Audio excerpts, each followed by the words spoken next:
The Reverso has definitely come a long way from dodging polo mallets in the 30s.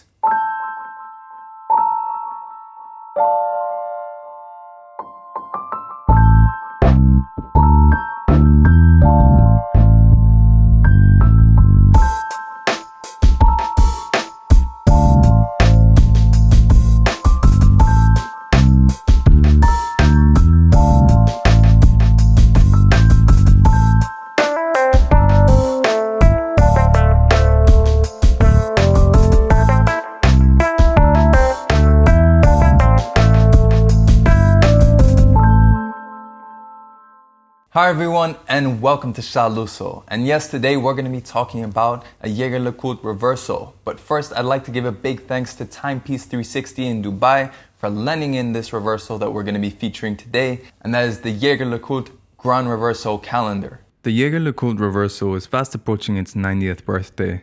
And despite minor changes to the design since the original in 1931, the Reverso's purpose has evolved from being one of the first sports watches to now being one of the most versatile dress watches. Meanwhile, the first JLC triple calendar with Moonphase appeared in 1949, and since then has found its way into several of their models, including this 2012 Grande Reverso calendar. The Grande Reverso calendar marries the complete calendar with the iconic Reverso on the front side, and uses the Reverso's swinging mechanism to show off the immaculately decorated Calibre 843. The dial side features an easily legible layout of the day, date, month, and moon phase, with a central section of guilloche matching the pattern framing the movement on the back. Just one of the many details of this very special Reverso. The Grande Reverso case measures 29.9mm across, but the more important measure is its lug-to-lug distance of 48.4mm, giving this Reverso much more presence on the wrist compared to the more traditionally sized examples. The thickness is a true marvel of engineering though. This triple calendar, open caseback watch mounted on its rotating carriage measures only a total of 10.2mm. Ideal for a dress watch, and it'll easily slide under any cuff. And the closely drilled lug holes allow for the strap to clamp the watch down securely and with minimal flare, while the double deployment buckle requires enough force to stay secure, but its solid construction gives confidence that the buckle can take it. While presently known as a dress watch, the Reverso can still be worn with casual attire.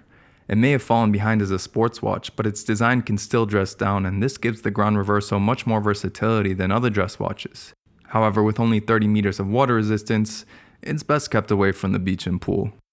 As you flip over the Reverso, you can see the Jaeger LeCoultre Calibre 843, a manufacture movement shaped especially for the Reverso case with a 45-hour power reserve coming from its manually wound mainspring. The layout of the movement is reminiscent of pocket watches, with a large center wheel held in place by blued screws on a Côte de Genève decorated bridge. The same pattern goes all down the movement, even continuing into the placeholders in the corners to fill the remaining empty space from the movement. The movement, along with the rest of the watch, has also been through Jaeger LeCoultre's Master 1000 hours, testing its water, shock, and magnetic resistance, as well as its precision in 5 positions. In addition to its immaculate decoration and rigorous quality control, the 843 features a complete calendar. This is to say a triple calendar of day, month, and date, as well as a moon phase indication. Each of these functions is actuated through pushers along the side of the case, which at a minimum need to be engaged at the end of every 30-day month, as well as the ever-troublesome February. Duality and symmetry have always been a recurring theme in the Reverso, and there's a reason it's been the choice of complex characters in film and television, from Bruce Wayne to Don Draper, just to name a few. The use of the reverse side to display the movement creates various details to echo the front side. The guilloche pattern on the center of the dial is found again on the frame of the movement side, and both sides feature a textured frame before the case begins. But that's just the beginning. The blued screws on the back are matched on the front by the blued hands and the moonphase disc, while the gold applied logo and yellow moonphase match the gold-filled text and brass wheels of the movement respectively. And the details don't end with the dial and the movement. The deco-inspired straight horizontal lines of the case curve into the rounded sides of the case, giving it a fluidity while still maintaining its straight head-on profile. And even if you're flipping the watch over, you're met with an engine-turned pattern inside of the case carriage. The Reverso is more than a gimmick watch. It has a genuine functional history to it, and a history that's translated into one of the best examples of Jaeger LeCoultre. Known as the watchmaker's watchmaker and the makers of the iconic Reverso, what better way to celebrate the two than a Reverso that shows off the manufacture movement in all its glory? There are some watches where people say they wish they could wear them movement side up. The Grande Reverso Calendar is one of them, And the best part is that if you want to wear it movement side up, you can.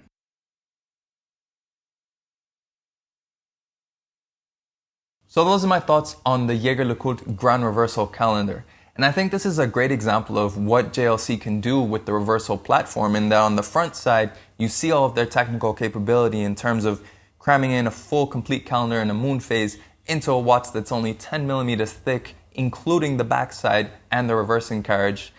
But at the same time, when you flip it over to the other side, instead of just having a blank canvas for engraving, which most examples of Reverso don't even actually use, you've got that beautiful view of the movement. And that, of course, is one of JLC's strengths. They're known as the watchmaker's watchmaker. But before I get too far into that, we need to talk about the 3 positives and negatives on the watch. And I'd like to start out with the front of the watch because it really is something to behold. First off, there's the legibility. This features a day, a date, a month, and a Moonphase, and hours and minutes on a relatively small dial, and yet it doesn't look cluttered at all.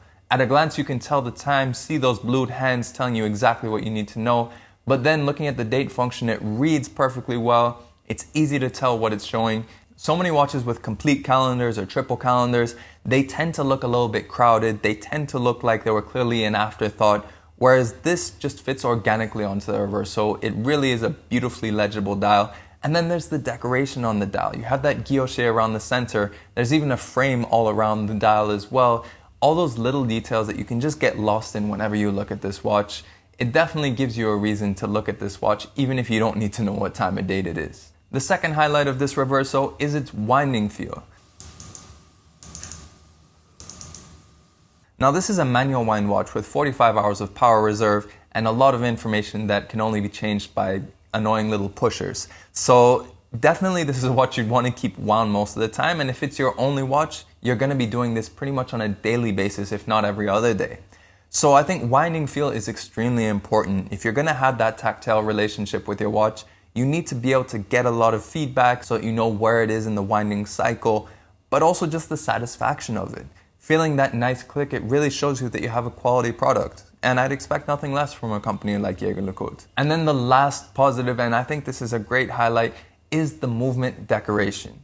They've used the Reverso platform to showcase the movement in this case, instead of having a dual time or having something that you can engrave. And I think they've really gone to town in making sure that that decision is worth it. For starters, it's a shaped movement. So you can actually see that it's not a round movement that's been stuck in a rectangular watch. It's actually shaped for the watch. But where the movement ends, the Côte de Genève continues. It's got that perfect continuity to it. And then that pattern that you see on the front, on the center rectangle for the dial of that guilloche, they have that running as a frame on the outside. Again, mirroring the framing that you've got on the front side as well. So that symmetry, again, it carries over. There's a reason why this watch has such a great concept of duality, is because Jaeger really leans into it. They show you the two sides, they have symmetry, but they still have their differences. And then the layout of the movement itself, it's got a big center wheel similar to a pocket watch, but there's beautiful flowing lines in terms of the bridges. It's a movement that you can just get lost in and look at for hours on end. It's a movement that you could easily keep this on the movement side. So many times we talk about watches that you wish you could just wear upside down. This is a watch where you can actually do that.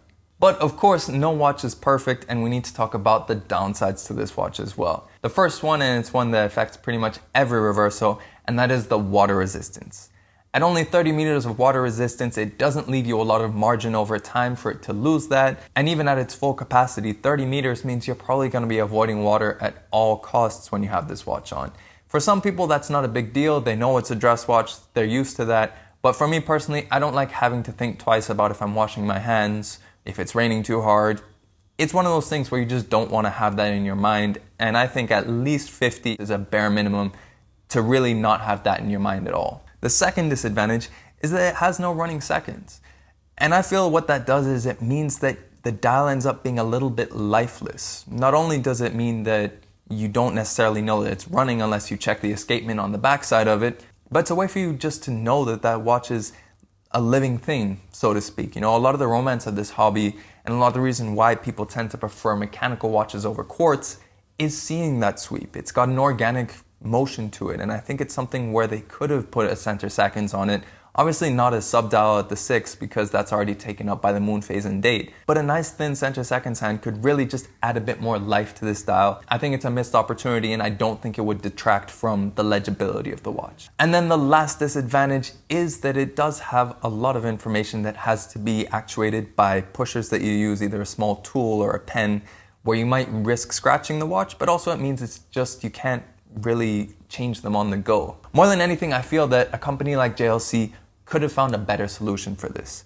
On their dual face watches, they used to have these as well. They used to have the little pushers on the outside. Then they had an actual pusher button. Now they have a little switch that's hidden on the top of the watch. So when you pull it out as if you're gonna flip it over, you can actually change the GMT hand via that. But from the front, from the sides, you wouldn't know it's there. I think a solution like that could be possible, or if not, they could go down the route like IWC has, where everything is changeable through the crown. Either way, I think this is something that JLC could have addressed. This is not that old a watch, so I think it could have been possible, but definitely for their future watches, it would be nice to see that sort of a solution incorporated so you can reduce the need for those outside of the case pushers. But in any case, this is still an amazing watch and I still maintain it's one of the best uses of the Reverso platform because you can actually see the movement. And a company like JLC, I think, deserves that you see the movement because there's a reason why they're so well known for making great movements, and it's because they do. They look amazing and they work extremely well as well, and you can tell that they don't cut costs or cut corners with them. And that makes this watch an amazingly good value when you consider this is a watch that used to retail for $12,000 US. Since 2016, it's been discontinued, and on the pre-owned market, it currently trades for about $6,000 to $7,000 US, depending on quality and year, etc. And I think that's still a phenomenal value. This watch still goes through the Master 1000 Hours trials, so it's still quality tested to the same level as today's watches. And those ones Jaeger will give you an 8-year warranty for. So there's definitely a lot of confidence you can have in this watch because it's still made to that same standard they're being made to today. And on top of that, Jaeger doesn't even currently offer something that really directly competes with it anywhere near that price. If you want a full complete calendar like this with the Moonphase and the triple calendar, you're going to have to opt for either the rose gold tribute calendar, which will set you back around $24,000 US, or you're going to have to go for the tribute Moonphase, which doesn't have a complete calendar, it's only the date and the Moonphase, and that one will set you back about $13,000 US. Now both of those also feature the dual face, which is an extra functionality, but it means you don't get to see the movement either. So with that in mind, this is an amazing example of a Reverso that doesn't have a current equivalent anywhere near its price range, and that showcases what JLC is best known for, the Reverso and making amazing movements. But in any case, those are my thoughts on the Reverso Grande Calendar. I'd love to know what you think. What is your favorite application of the JLC platform? Do you think something like an open caseback, something like the dual face with the dual times, or even do you prefer perhaps just the plain caseback which you can engrave? I'd love to know your thoughts in the comments below. And of course, a big thanks to Timepiece 360 in Dubai for lending in this watch. Make sure you check their links in the description below to see their full collection of pre-owned watches. And of course, if you like this video, make sure you like it and share it. The more people that see it, the faster the channel can grow, the more videos I can make. So please make sure you share this video as well. And if you want to see all the pictures of this Reverso as well as the infographics, make sure you follow me on Instagram at Shaluso. And of course, if you want to keep seeing new watch videos, make sure you subscribe to the channel and hit the notification bell so you can see when my next video comes up. And of course, thank you for watching this video, and we'll catch you on the next one.